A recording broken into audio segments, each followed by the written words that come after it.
Sesungguhnya bencana terhadapmu bukan untuk menghancurkanmu, melainkan akan mengujimu, mengesahkan kesempurnaan imanmu dan menguatkan dasar kepercayaanmu, serta memberikan kabar baik ke dalam batinmu.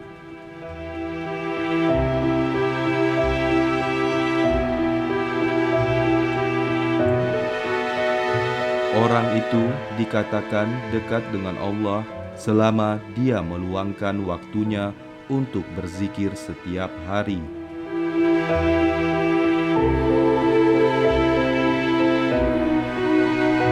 Wahai muridku, jangan jadikan apa yang kamu makan dan minum, yang kamu pakai, yang kamu nikahi, dan berkumpul dengannya sebagai tujuan dan cita-cita.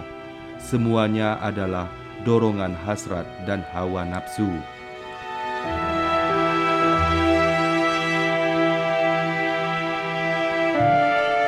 Bersopanlah yang baik terhadapnya dan terhadap makhluknya. Sedikitlah berbicara yang tidak berguna bagimu.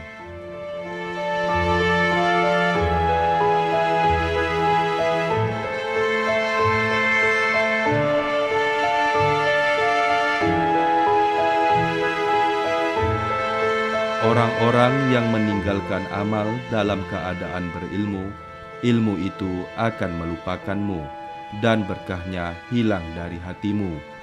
Wahai orang-orang yang bodoh, seandainya kamu mengetahuinya, niscaya kamu mengetahui siksaan-siksaannya.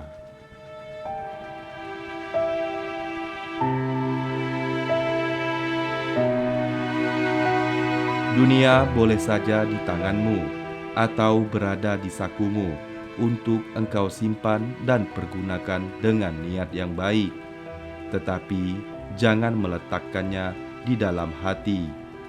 Engkau boleh menyimpannya di luar pintu, tetapi jangan memasukkannya ke dalam pintu, karena hal itu tidak akan melahirkan kemuliaan bagimu.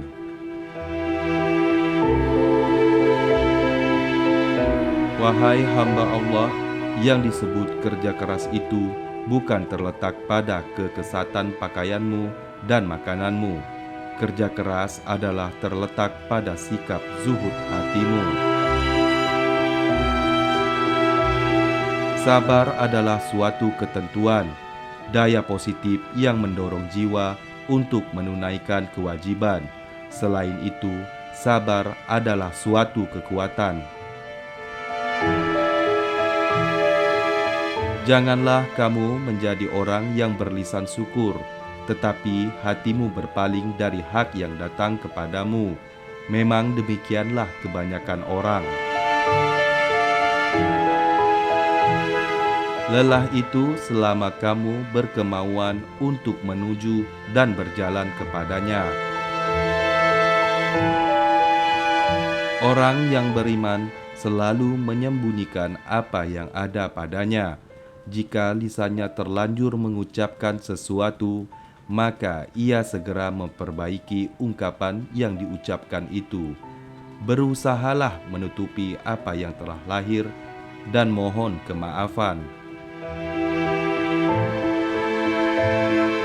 Jika dunia dan akhirat datang melayanmu dengan tanpa susah payah, ketuklah pintu Tuhanmu dan menetaplah di dalamnya.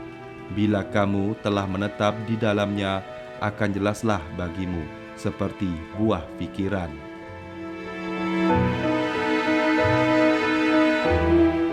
Terkadang kamu meminta pertolongan kepadanya dengan menentangnya. Penyesalan, perbaikilah hatimu, karena jika hati telah baik, segala tingkah lakumu akan menjadi baik.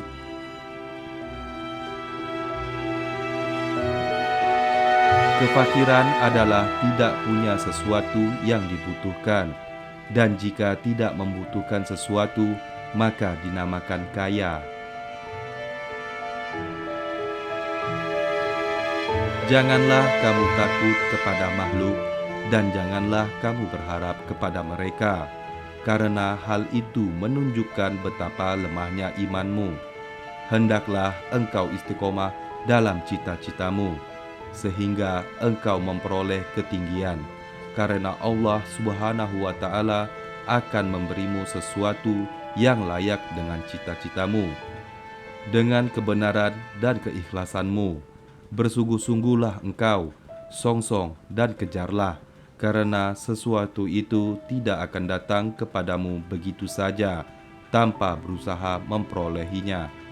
Sedangkan engkau mempunyai kewajiban untuk melakukan amal kebaikan, sebagaimana engkau diwajibkan untuk mencari rezeki.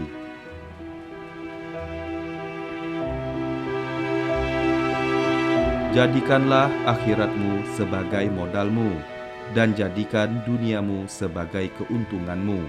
Gunakanlah seluruh waktumu untuk menghasilkan akhiratmu.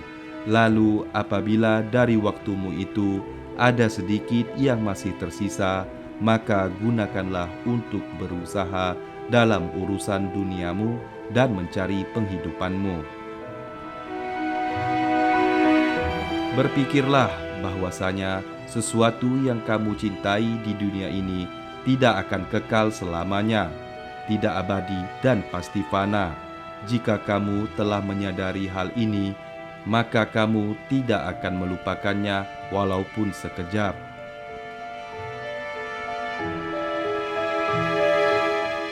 Wahai anak, janganlah kamu menuntut sesuatu kepada seseorang, dan jika kamu mampu untuk memberi dan tidak mengambil, maka lakukanlah. Kamu melayani dan kamu tidak minta dilayani oleh orang lain, maka lakukanlah. Nasihatilah dirimu terlebih dahulu, barulah kemudian menasihati orang lain. Kamu harus lebih memperhatikan nasib dirimu. Janganlah kamu menoleh pada orang lain, sedangkan dalam dirimu masih ada sesuatu yang harus diperbaiki.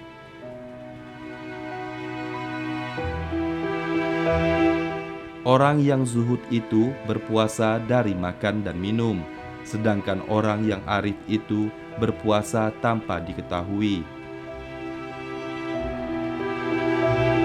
Janganlah kamu menghendaki kelebihan dan kekurangan. Janganlah mencari kemajuan dan kemunduran, sebab ketentuan telah menetapkan bagian masing-masing. Setiap orang di antara kamu tidak diwujudkan, melainkan telah ditentukan catatan mengenai pengalaman hidupnya secara khusus.